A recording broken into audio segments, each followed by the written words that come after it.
The clash between the Union and Confederate armies at Chickamauga in northwest Georgia in 1863 was the second bloodiest battle in American history, second only to Gettysburg. The first 2 days of the battle were largely a stalemate as attacking Confederate forces tried to outflank the Union Army. Then on the morning of the third day, September 20th, 1863, a massed Confederate charge shattered the Union line and sent most of the Blue Army into panicked, disorderly retreat towards Chattanooga. But one group, under the command of Union General George Thomas, rallied and made a stand on a height called Snodgrass Hill. That afternoon, the Confederates launched one attack after another up that hill, desperately trying to dislodge the weary defenders, who with equal desperation stood their ground. The weary, fragmented Union Army managed to repulse each attack. Late that afternoon, the Confederate divisions of Bushrod Johnson and Thomas Hinman launched another attack up the wooded slope. One of the attacking soldiers in gray was a young Alabama schoolteacher named Joshua Calloway. Just days after the battle, Calloway wrote his wife, Dulcinea, and young children Joshua and Temperance 2 letters about the charge made up Snodgrass Hill.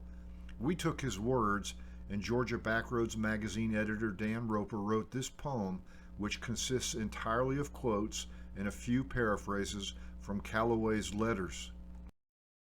The very midst of death. Tuesday night, September 22nd, 1863, bivouac near Chickamauga Creek. To Mrs. Dulcinea B. Calloway, my dear love, I have just passed through the terrible ordeal of a hard battle, and strange to say, I am untouched, though we fought there an hour and a half. Thanks be to God, who giveth us the victory through the Lord Jesus Christ. At 8 o'clock Sunday morning, the battle commenced with increased fury away down on the right several miles, and kept coming along the line till we became engaged. We threw out a line of skirmishers and moved steadily forward when we encountered the enemy, and all order and control was lost. The men raised the war whoop and went like a gang of mad tigers, and the enemy fled across an old field as if Old Scratch had been after them. It was now 2 o'clock in the evening. The battle was raging all along the line as if heaven and earth were coming together. 1,000 thunderstorms turned loose could not equal the noise. We were now ordered forward. When we got halfway up the hill, they opened on us with great fury, with grape and canister and small arms. Here commenced a scene that beggars description. God forbid that I should ever witness another. The blood, carnage, slaughter was awful. Men were shot down all around me. I was indeed in the very midst of death. One man of our company, J.R. Smith, stood in the very front of the fight and shot away all of his 40 rounds and came back for more ammunition. "It's a free fight, boys," he bawled. "Come up and pitch in. Come, fight side of me. I'll see you out."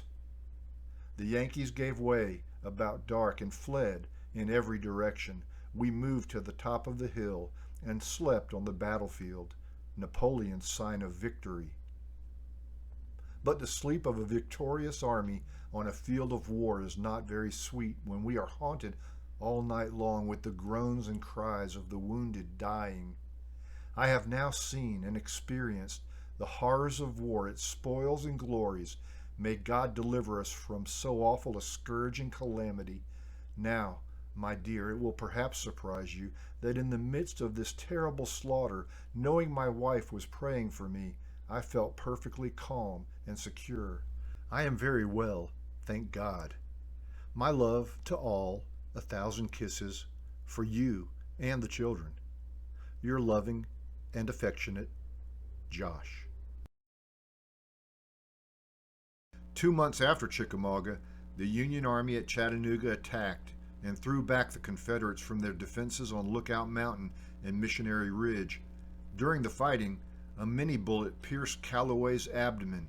He knew his wound was mortal and beseeched his comrades who had picked him up, "Lay me down, let me die." "We laid him down," Lieutenant W. F. Aycock wrote Dulcinea about 10 days later. "We were compelled to leave him. I don't know that he is dead, but I feel satisfied that he is dead." On the day he fell in battle, Calloway's regiment, the 28th Alabama, suffered high casualties and retreated in haste and disorder, leaving behind most of the badly wounded and dead. In the confusion, his corpse was forever lost.